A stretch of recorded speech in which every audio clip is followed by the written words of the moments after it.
So I recently watched Crime 101 and here are my thoughts.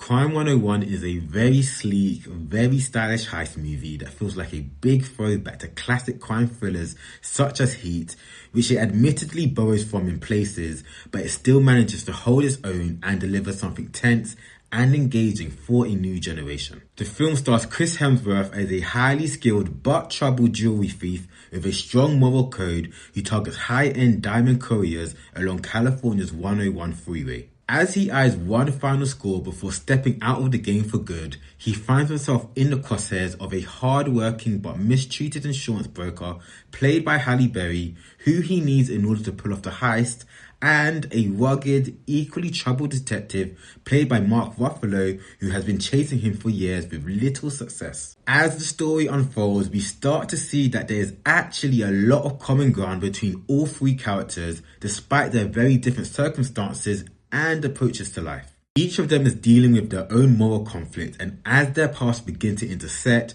those cracks start to widen. Once each of them hits their own breaking point, those lines between good and bad and right and wrong begin to blur in a way that feels deliberate rather than forced. It all builds towards a final resolution that feels earned and surprisingly satisfying for all three central characters. Visually, the film is incredibly slick. I love the way it juxtaposes the obscene wealth of certain parts of LA with the much more overlooked and oppressive sides of the city.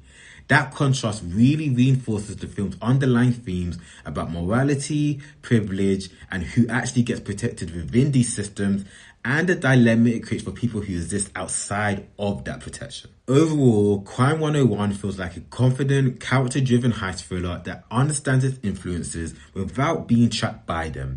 It may not reinvent the genre, but it absolutely proves there is still room for smart, stylish crime stories like this one.